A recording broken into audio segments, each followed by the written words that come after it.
Good morning, FNB. Welcome to the season finale of Friday Morning Bulldogs.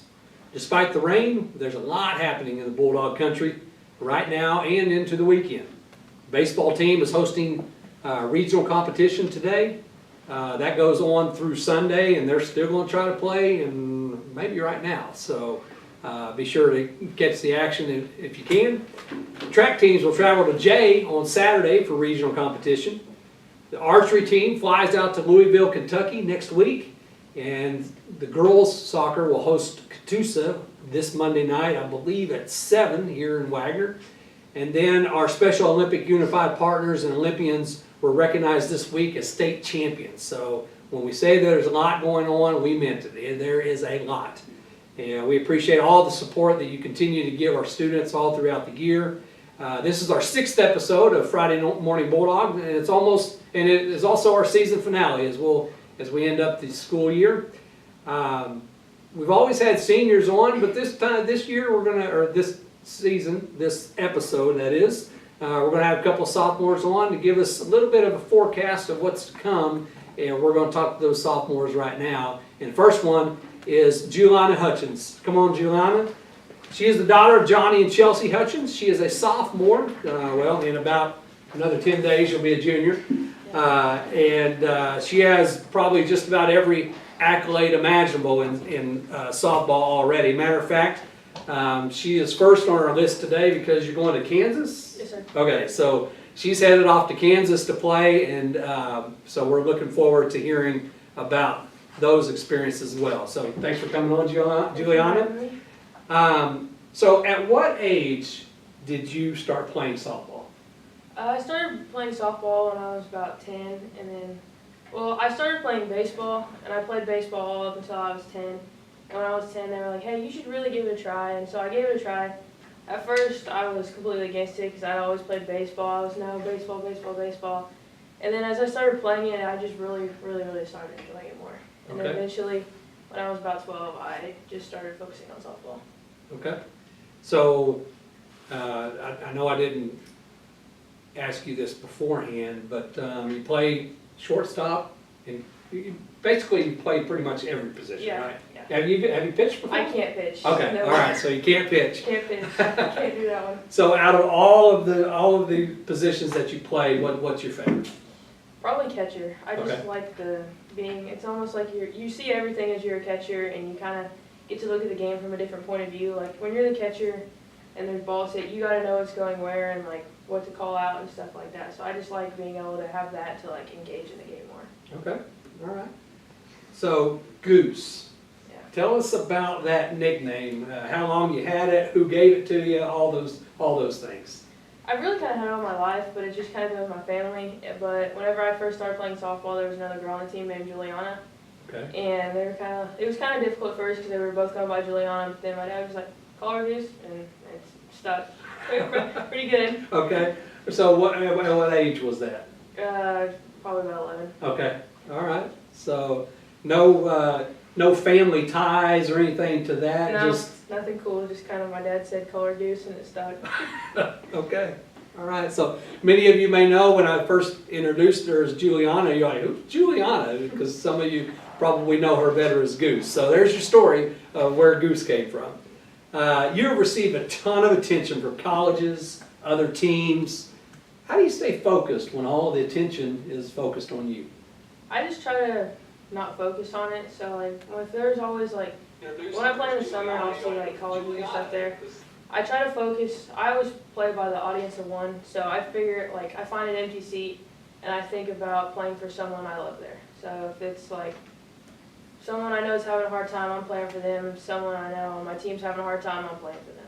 I just try to not focus on everything. I just keep the game fun. Okay, all right. And I'm assuming, I know several of your family show up to your games and things like that. So is there, do you just kind of alternate of who you think about, or is there one in particular that's always on your mind? It just kind of alternates, just depending on I know who's having a rough time, who's maybe not doing the best, I'll just kind of focus on stuff like that. Or if I really can't think of anyone, the audience of one really means playing for Jesus, so I just think that. Awesome, awesome. You came to WMS in 7th grade. tell us about the experience of moving to Wagner and what it's like to be a Bulldog. It was really nerve-wracking at first because I'd always went to a little school where we had about 10, 12 people in our classes the whole time. Okay. So at first it was a really big kind of change for me. But honestly, it was a really, like, I came in with really open, like, people had really opening arms for me. Like, all my teachers were really welcoming, and it's just been it's been a really good thing. Good. So matter of fact, when you came here in 7th grade, I believe you guys might have missed the first 2 weeks because you were competing in the Little League World Series. That's right. So we had started 2 weeks in, and then you came in, so we didn't really get a chance to meet you right when school started. Was that awkward to come back and people? You just won the Little League World Series, and people were like, "Well, what does that mean?" It was a little awkward at first. I kind of felt like people were kind of looking like, hey, who is this? Like, I'm new here, and everyone's kind of already talking about it. So, yeah, it definitely was kind of an awkward thing at first, but once I kind of got to talking to people and stuff like that, it wasn't anything bad. Okay, all right. So, I've got a little bit of a surprise for you here. We're going to move our backdrop here because we have we've got a video that I want you to watch, and then I'll have a question for you then, okay? So if you will grab that in for me, we're going to move this, you get that, You on your way? yeah, go my way. We'll go all the way over here. All right, yeah, right there. All right, we got a short little clip we want Goose to watch, and she's going to tell us a little bit about it. How this is the Super Regional Final against Miami, and we were, at the time, we were down, and we had just scored a run to tie it, and then you step up to bat, and here is that clip right here. He's looking at a 2-2 pitch here with 4-killer on first. Okay, here's a line drive into left field, and it's gone. Hutchins just went yard, drives in, 4-killer, and all of a sudden, the Lady Bulldogs went from 2 down 2 to up 3, 5-2 now in the bottom of the 5th. And I know I didn't have anything to do with that. So, I'm sure you probably remember that. Yeah. First of all, it didn't even look like you swung all the way through it. So there's that, and it still went over the fence. But tell us about, you've hit a lot of home runs, and is there any one that sticks out to you most? Or they all just kind of jumble together in your head, or what? I try to not let them all kind of get to me at all. I will say that Miami one was definitely one of my favorites. It was just the atmosphere, and it was just such a big deal at the right time. That's one I'll never forget for sure. Okay, well, good. I was glad I was able to get that pulled up. But that was an exciting one because it was a pretty tight game at that point, and that kind of busted it wide open. So, but anything else you'd love to say to the Friday Night Bulldog Nation? Just anything that's happened this year? Maybe what's going on over the summer or next year that you're looking forward to? I just got a busy summer schedule, and we got another season ahead of us to work for. Yeah. All right. All right. Juliana Goose Hutchins, everyone, and wish her luck as she travels to Kansas, right? What part of Kansas? It's Overland Park, Kansas, about Kansas City area. Okay. All right. So good luck to you, Goose, and we appreciate you coming on. Thank you for having me. All right. Our next guest is Zoe Griffin. She is the daughter of Chris and Amber Griffin. She's also a sophomore and an ace pitcher of our softball team with plenty of awards too. So, Zoe, thanks for coming on. Thank you for having me. I'm not sure if you saw the Facebook post, but so Juliana got started with having the nickname Goose, so I gave you the Rocket. All right, so it's Zoe the Rocket Griffin, or maybe the X Factor, since you pitched all those strikeouts, and we'll talk a little bit more about that in a second. So, well, we're going to talk about it right now. That's our first question. State record for most strikeouts as a freshman, I believe, and then also as a sophomore? Something like that, okay? Walk us through the game where you broke the record. Actually, we have a clip of that, and we're going to show that right to you. And appreciate Mr. Haddock being behind the camera today and focusing on these videos that we have. We retire the 100th batter for the season on this pitch right here. We'll see what happens. And she does. Ladies and gentlemen, that is 100 strikeouts for this season already for Zoe Griffin. Strikeout for Zoe Griffin. 13 for this game and 100 for the season. Congratulations, Zoe. All right, and we have one more video, same game, and we're going to pull that up as well, and just a little bit after what we just saw. There's a pop fly into first baseman and four killer. Able to track it down, and that is the perfect game, ladies and gentlemen. Hopefully you were able to see that last out there. 21 batters, and retired all 21 of them as Zoe Griffin picks up the 108th strikeout of her young season and 21 outs for this game and the perfect game. Congratulations, Zoe Griffin, and congratulations for the Wagner Lady Bulldogs as they blanked the Maidens 8-0. All right, so I'm sure you remember that game. Yes, I do. And so the state record for most strikeouts, what were you feeling at that time? Because you got 100 strikeouts for the season, and later on, a couple of innings after that, it was the perfect game. Tell us all about it. I really didn't remember I knew I was coming close to it before the game, so it was a little bit nerve-wracking. But I just kind of kept throwing. I don't know. I knew I was coming upon it, but I just didn't know when, how many batters. I think I needed 8 before that game, and then I had 20 strikeouts that game. I wanted that 21st strikeout, but she hit the only changeup that I threw that game. But yeah, it was I just kept throwing, and then my mom had to record I guess it took me 2 more batters to get it, because she had to keep recording. She was like, what the heck? But yeah. So the closer you got to it, was it more on your mind, or you were just you know what, I just gotta keep throwing? I honestly forgot about it Okay. during All the game. right. Yeah, just kept throwing. You also came to WMS in 7th grade. Yes, sir. Same as I asked Juliana, tell us about that experience of moving to Wagner and becoming a Bulldog. I came from Bixby, Okay. so quite a big difference. Bixby's a big school, but not a lot of people get to really play 3 sports. They're not 3-sport athletes at Bixby, so when I came to Wagner, I ran track, played basketball, and played softball. So I met people. It was pretty easy. Summer Pride, obviously, in the summer, so coming to school 2 weeks late wasn't really a big deal, because I knew people from Summer Pride. Okay. But quite a big jump. It wasn't the easiest coming from Bixby to Wagner, but we made it work, and it was pretty good. It was good. So you were also part of that Little League team that we talked about with Goose. So that 2 weeks that we had, 2-3 weeks that we had started school, you guys are still playing softball. Yes, sir. Did you kind of have the same experience when you came? People kind of knew you, and you were like, how do you know me?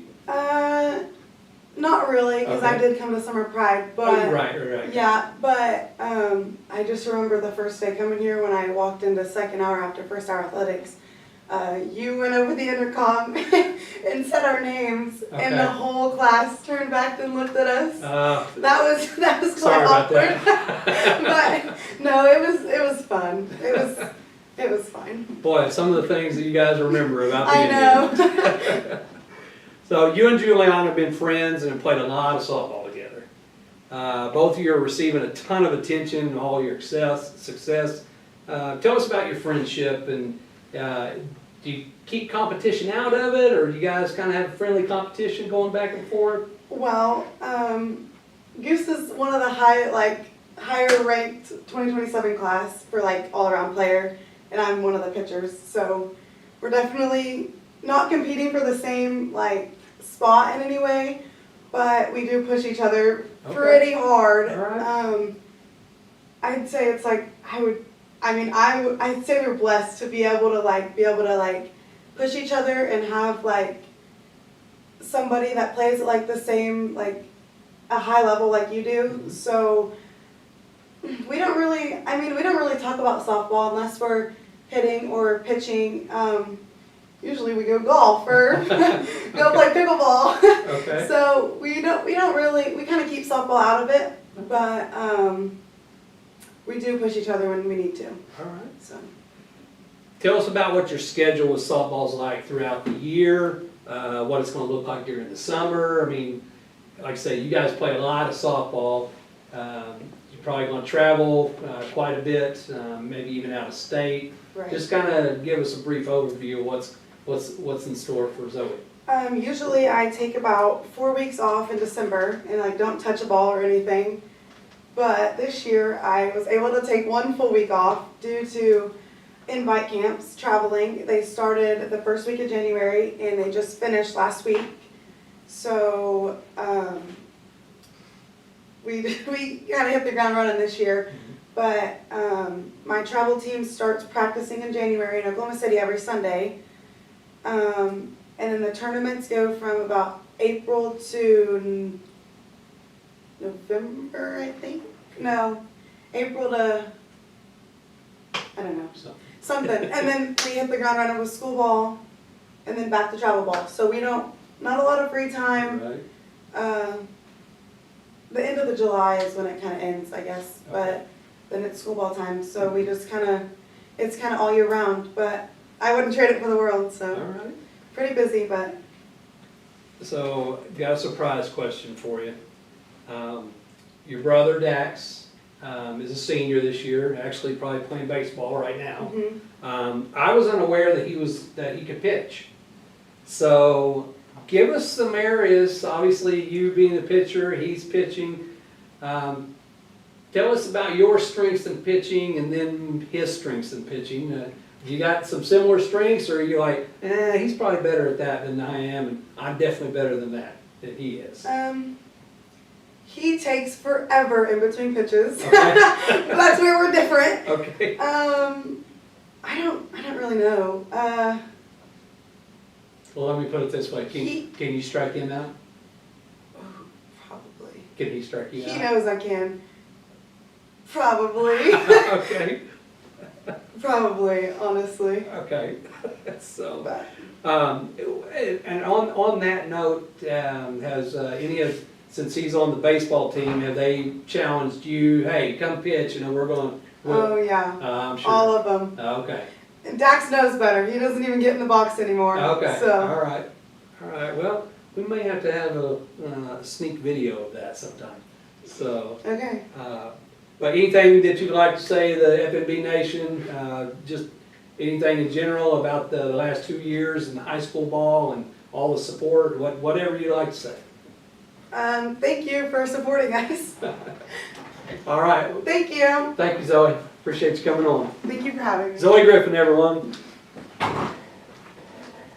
We're going to turn our attention now to a sport that continues to grow in popularity here in Wagner, and that is archery. Colton Mullins is a senior and the son of Jeff and Ashley Mullins. Colton is the first ever archer from Oklahoma, let alone Wagner, to shoot a perfect 300 in competition.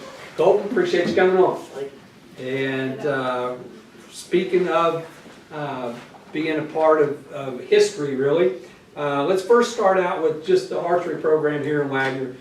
Your coach, Miss Tanya Smith, tell us what it's meant to you over the years of being a part of that. Well, I came back 8th grade year because the 7th grade year went online, and that's the first thing that I got was Miss Smith asked me if she wanted to shoot for her. So I started doing that, and I learned some things from Braden Langford. He taught me a lot, and just put 2 and 2 together. Her teaching me stuff, him teaching me stuff, and a lot came out of it. And so, what, 5 years later, 4 or 5 years later, you're at, so 8th grade, 9th grade, 10th grade, you're senior now. You're at almost, well, as far as Wagner's concerned, you're at the top of your game, top of anybody's game for that matter. And At what point did you start thinking, you know what, I'm pretty good at this archery thing? Probably this year, I won state. Okay. Not before that? Well, my dad always told me when somebody starts ragging on you and, trying to bring you down, that's when you're doing something right. Okay, yeah, And that's good advice. Lucas Grove started saying stuff on my score after state, and that's when I realized that I'm doing something right. Okay. So tell us about the nickname Bushwhacker. Why, when did that come about? What's the story behind the Bushwhacker? It was before I was even born. Oh, okay, okay.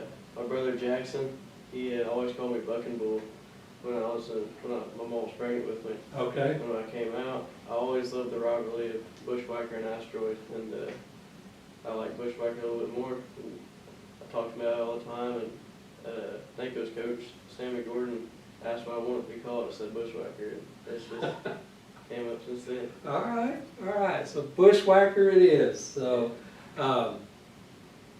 going back to that time where so the Locust Grove was that this year? Yeah. Okay, and then that's when you kind of clicked with you, like, all right, Yeah.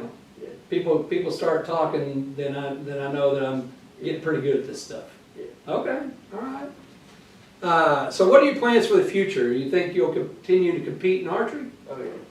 I'm gonna try to go all the way. Like they just put compounds into the Olympics for LA 28. Okay. So I'm gonna try to get on the USA team and do that, and try to get sponsors so I can do all that stuff. But without sponsors, you can't really go all the way. Right. So that's kind of my plan. Go to Okay. the Olympics and work on ASA stuff and just go to the indoor nationals and stuff like that.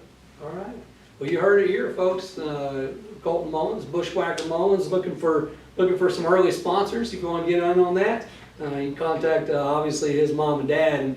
And that I wasn't planning. I didn't know exactly what your answer to that would be. So I got a free plug in there for you. Maybe you pick up some sponsors right now. So speaking of mom, you with your bow, your mom with softball. Mom was a softball player for Wagner a few years back, actually. We'll just leave it at that. So she has her softball, you have your bow and arrow. Who's more accurate? That was me for sure. Oh, okay. All right. No competition at all? No competition at all. So even if she's, I can't remember what position she played, but if she, even from third base, she's throwing a line drive to first baseman to get somebody out, you're still going to be more accurate. All I've heard from her sisters and stuff, when she's on the mound, she can get it in the box, but other than that, it's no good. Okay. All right. Well, you may be trouble when you go home. I don't know. So, anything else that you'd like to say to the folks out there watching? Well, we're live, and whatever you'd like to tell them, and even about what's going on in the future. Well, Nationals is going to be this week coming up. And it's just going to be like Bushwhacker and Asteroid all over. Me and Caden, I just tell them it's going to be the two best ever. All right. In high school. They're going to be going head to head in the same arena at the same time. All right. That's going to be something to watch. Yeah, absolutely. And we're going to Louisville, right? When do you guys specifically leave? I think we leave Thursday. Thursday. Okay. All right. So our archery team going to Nationals in Louisville, Kentucky. And we appreciate you coming on, Colton. And good luck to you. Thank you. And shoot that 300 again. Oh. Our last guest is Corbin Rep. Corbin is a senior and he is a member of our Special Olympians. And Corbin, come on and join us. He is a part of the state champion Special Olympians. And matter of fact, we're going to move this background back just so this TV is not distracting us. Sorry, I should have done that after this. We got it, Corbin. You can just have a seat and relax. That way we're not having TV advertisements come up there. There we go. All right, so thanks for coming on, Corbin. Oh, thank you. How does it feel to be a state champion? It feels pretty great. Special Olympics in Wagner has come a long way in these last 8 years since I've been here. Mm-hmm. Yeah, absolutely. So, had a ceremony for you guys on Wednesday, I think, and how was that? Was that pretty exciting? Everybody received their state champion medals. Tell us a little bit about that. It was pretty exciting. I'm glad the school supported us receiving our medals in the middle school and high school. Mhm. And were you nervous in front of all your friends and family, and middle school came over? A lot of people staring at you guys. Yeah. So what is your favorite event, and tell us why you like it the best? I like bocce. Okay, It's probably one of my favorite events. okay. What do you, is there something specific that you like about it? Are you pretty good at it? I was introduced to bocce by my mom's friend Okay. before I moved to Wagner. Uh-huh. I thought it was a really fun game, and when we were doing it in Special Olympics, I got pretty excited about that. Okay, all right.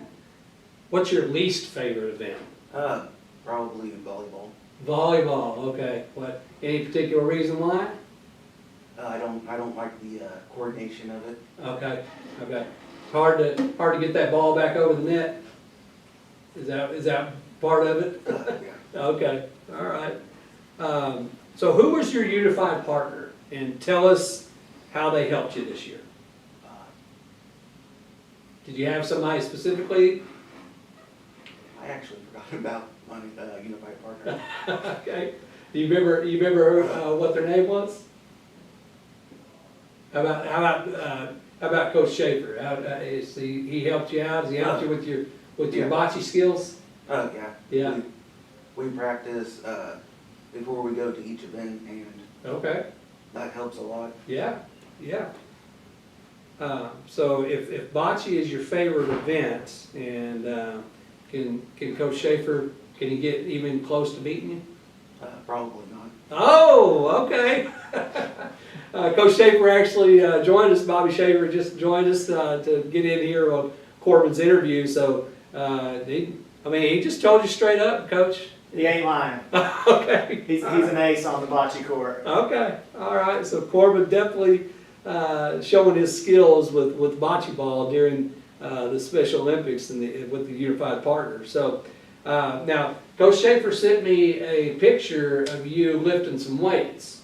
What's that about? Last year we went to a weightlifting competition. Okay. How'd you do there? I did pretty good, and I got first place. Okay. All right. Well, that's more than pretty good. That's real good. So. And we got steaks afterwards. So. Oh, you got steaks afterwards. Okay. That was probably the most important part, right? So, all right. Well, Corbin, is there anything that you'd like to say to anybody, parents watching or anybody? I'd like to say thank you to a guy named David. Him and his wife goes down to Stillwater, and they dress up as some of the mascots down there. Okay. I think he dresses up as Mario. Okay. All right. You guys really enjoy seeing them bouncing around all over the place? So, all right. Well, Corbin, we appreciate you coming on, and good luck to you. And if you keep lifting weights, let me know. I'm gonna come watch you. I'm not gonna lift with you. I'll come watch you. All right. All right. All right. Thank Thanks you. a lot, Corbin. And we appreciate everyone that has joined us for this season finale of Friday Morning Bulldogs. As always, we thank you for supporting these athletes financially and physically, whether it's cold and rainy or it's hot and sunny. We know you guys come out and support them as much as you can, and your loyalty to these students is very much appreciated. Although I'm retiring again from FNB, we hope our high school class next year will take Friday Night Bulldogs to greater heights and continue the podcast and, of course, all of the action for our teams throughout the year. We want to thank our guests today, Juliana Hutchins, Zoe Griffin, Colton Mullins, and Corbin Rep. But we also want to thank all our former guests, including from episode 5, and you can catch all of these episodes on the WPS live streams. Dalen Jackson, Chloe Vunitich, Caleb Dorr, and Morgan Johnson was from episode 5. Episode 4, Jalen Fourkiller, Mania Harris, Edric Johnson, Matson Swanson, and Jay Sean Davison. From season 3, it was Olivia Edwards, Adam Luna, Dante Swanson, Coach Swanson, and Coach Gilbert. Season 2, we saw Kylie Holiday, Bryce Steele, John French, and Miss Oklahoma, Lauren Frost. And then we started the whole season, kicked off with Alex Shieldknight, Cale Humphreys, Cale Charbonneau, and Coach Condit. And we appreciate all of those students and coaches that came and were a part of Friday Morning Bulldogs. So this will be the last time for this year. And appreciate you logging on and watching this. And again, you can go back at any time and watch any of the other seasons on the WPS live streams website. So that's going to do it for us. Appreciate Garrett Haddock showing up. Make sure it didn't freeze up this time. And that's going to do it for us. This is Jeremy Holmes saying good afternoon and God bless America.